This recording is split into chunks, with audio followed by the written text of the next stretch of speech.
नवरात्रि का व्रत कन्या पूजन के बाद ही पूर्ण माना जाता है। ऐसे में कन्या पूजन करते समय आपको कुछ बातों का खास ध्यान रखना चाहिए। नवरात्रि के व्रत को पूरा करने के लिए कन्या पूजन करने का विधान होता है। यह कन्या पूजन नवरात्रि के अंतिम दिन यानी अष्टमी या नवमी के दिन किया जाता है।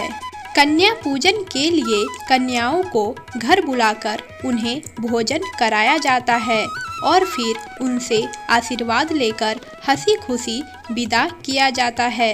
वहीं कन्या पूजन करने के कुछ विशेष नियम भी होते हैं जिनका पालन करने पर माँ आप पर अपनी कृपा बरसाती है, और अगर आप इन नियमों की अनदेखी करते हैं तो आपको माँ की नाराजगी झेलनी पड़ सकती है।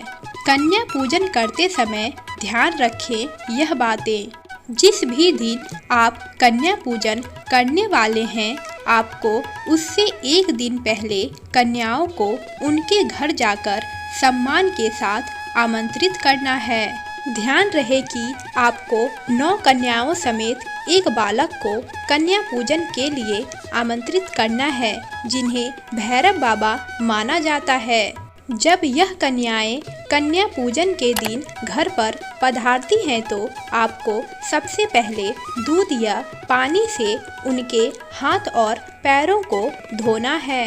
इसके बाद आप कन्याओं के पैर छूकर उनसे आशीर्वाद लें। इसके बाद कन्याओं के लिए तैयार किए गए आसन पर उन्हें सम्मान पूर्वक बैठाएं। अब कन्याओं को तिलक और अक्षत लगाएं। फिर उनके हाथों में कलावा बांधें। इसके बाद आप इन कन्याओं की आरती करें।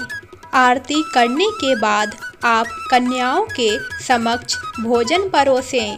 अब माता रानी का नाम लेकर कन्याओं को भोजन का सेवन करने के लिए अनुरोध करें।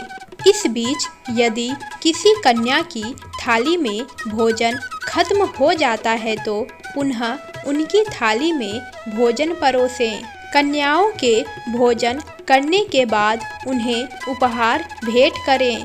अब उनकी विदाई करते समय कन्याओं और एक बालक से अपनी भूल चूक की क्षमा मांगें। इसके बाद उनके पैर छूकर उनसे आशीर्वाद लें। इन सब नियमों को करने के बाद ही नवरात्रि कन्या पूजन पूर्ण माना जाता है। उम्मीद करती हूँ यह जानकारी आपको अच्छी लगी होगी, तो प्लीज़ इस वीडियो को अपने दोस्तों और परिवार में शेयर भी ज़रूर करें और रोज़ाना कुछ नया सीखने के लिए मेरे चैनल को सब्सक्राइब करना ना भूलें। धन्यवाद।